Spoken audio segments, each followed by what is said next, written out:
কি আমি অসমত গোটেই ৰাতি হওক বা এটা ডেৰটা দুটালৈকে আমি দোকান খোলাৰ কাৰণে চিন্তা চৰ্চা কৰিব পাৰিছোঁ। সৰ্বপ্ৰথম মই আমাৰ মাননীয় মুখ্যমন্ত্ৰী মহোদয় আৰু আমাৰ কেবিনেট মেম্বাৰসকলক মই এনেকুৱা এটা ঐতিহাসিক আৰু উন্নয়নমূলক সিদ্ধান্ত লোৱাৰ বাবে মই ধন্যবাদ জ্ঞাপন কৰিছোঁ।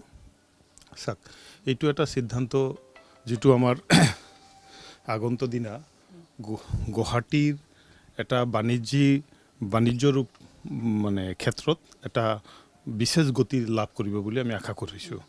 কাৰণ আমি এনেকুৱা দিন দেখিবলৈ পাইছিলোঁ কি যোৱা 50-60 বছৰতো আপোনালোকে সকলোৱে আমি অসমখনক দেখিছোঁ কি কেইটালৈকে খোলা আছে বা 7টা 8টা 5টা 6টা এনেকুৱা বন্ধ হ'বলৈ দেখিছোঁ শুনিছোঁ। তো গতিকে আজিৰ দিনটোত আমি এই এটা তেখেতৰ ঘোষণাৰ পিছত আমি আমাৰ সকলোৰ ভিতৰত এটা মানে উৎসাহ আহিছে কি আমি অসমত গোটেই ৰাতি হওক বা এটা ডেৰটা দুটালৈকে আমি দোকান খোলাৰ কাৰণে চিন্তা চৰ্চা কৰিব পাৰিছোঁ।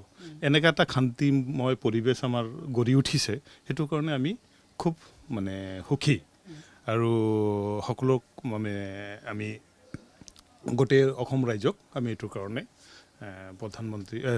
মুখ্যমন্ত্ৰী মহোদয়ক ধন্যবাদ জ্ঞাপন কৰিছোঁ।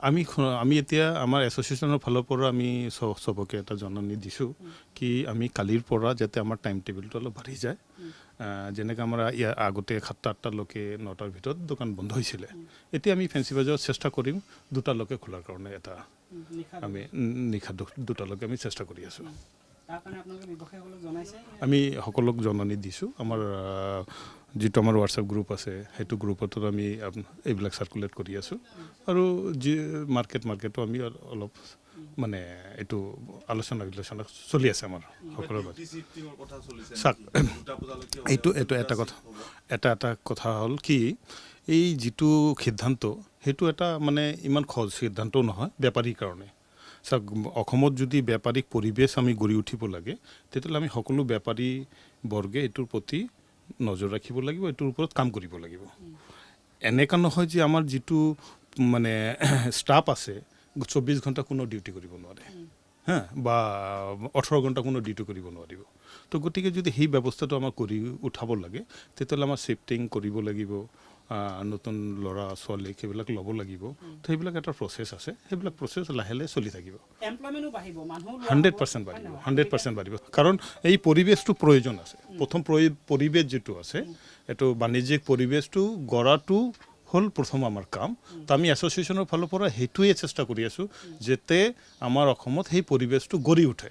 এটা দিনত এনেকুৱা কোনো মেজিক নহয় যে এটা দিনত গোটেইখিনি উঠি যায় মানে হ'ব, এনে নহয়, কিন্তু চেষ্টা চলাই থাকিব লাগিব। তো আমি এছ'চিয়েশ্যনৰ ফালৰ পৰা সেই চেষ্টাটো অনবৰতে চলাই থাকিম। হয়। আৰু এটা আপোনালোকক মন কৰাব বিচাৰিম কি আজিৰ ডেটত আমাৰ যিটো ক্ষুদ্ৰ ব্যৱসায়ী আৰু ৰিটেইল মাৰ্কেটটো সম্পূৰ্ণৰূপে ক্ষতিগ্ৰস্ত হৈছে অনলাইনৰ কাৰণে। আৰু অনলাইন কৰে কিয় মানুহৰ হাতত টাইম নাই, গতিকে অনলাইনৰ মাধ্যমত মানুহে পাৰচেছ কৰে। যেতিয়া আমি ব্যস্ততাৰ মাজত যেতিয়া আমি মানে এনেকুৱা এটা টাইম পাম যেতিয়া আমি মানে খোলা মনেৰে আমি মাৰ্কেট কৰিব পাৰিম, যদি নিশালৈকে যদি দোকান পাচন খোলা থাকে, দোকান চব খোলা থাকে, তেতিয়াহ'লে অনলাইনৰ ব্যৱস্থাটোক আমাৰ ৰিটেইলাৰে ইহঁতক চেলেঞ্জ দিব পাৰিব, সেইটো আমি আশা কৰোঁ। তো গতিকে দুটা কথা, প্ৰথম কথা হ'ল বেপাৰিক পৰিৱেশ সৃষ্টি কৰিব, দ্বিতীয় কথা হ'ল অনলাইনৰ ব্যৱস্থাৰ কাৰণে যিটো আমাৰ আমাৰ বেপাৰীবিলাকে ক্ষতিগ্ৰস্ত হৈছে সেইটোৰ কাৰণে এটা বাট খুলিল কি আমাক নিজৰ মানে অলপ শ্ৰম দিব লাগিব, আমাক দি পেলাই আমি এইটো এটা চেলেঞ্জক আমি আশা কৰোঁ। আৰু আপোনালোকৰ চেনেলৰ মাধ্যমত আমি সকলোকে আমাৰ বেপাৰী বিন্দুক যিবিলাক দোকানী আছে সকলোকে আহ্বান কৰিম কি আপোনালোকে নিশ্চয় চেষ্টা কৰক যাতে আপোনালোকে 2টালৈকে দোকান খুলি ৰাখিব পাৰে ফেঞ্চি বজাৰত। আৰু গ্ৰাহকসকলকো আমি আপোনালোকৰ যোগেদি আহ্বান কৰিম কি আপোনালোকে আহক, আপোনালোকে আহিলে দোকান পাচন খুলি থাকিব, নহ'লে আমি এনেই দোকান খুলি বহি থাকিম, আপোনালোকে কোনো নাহিব, তেতিয়াহ'লেতো আমাৰ খোলাটো এদিন 2 দিন 3 দিন পিছতো চব ঠাণ্ডা হৈ যাব। সেইকাৰণে আমিও যিমান চেষ্টা কৰিম আপোনালোকে আমাৰ উৎসাহ বাঢ়ক আৰু আপোনালোকে ফেঞ্চি বজাৰত আহক। অকল ফেঞ্চি বজাৰ নহয়, ফেঞ্চি বজাৰ, পণ্টল বজাৰ, পাণ বজাৰ, আমাৰ গণেশগুৰি, মালিগাঁও, সেইবিলাক গুৱাহাটীৰ যিমান ৰিটেইল মাৰ্কেট আছে সকলোতে মানে এটা বুষ্ট আপ হ'ব লাগে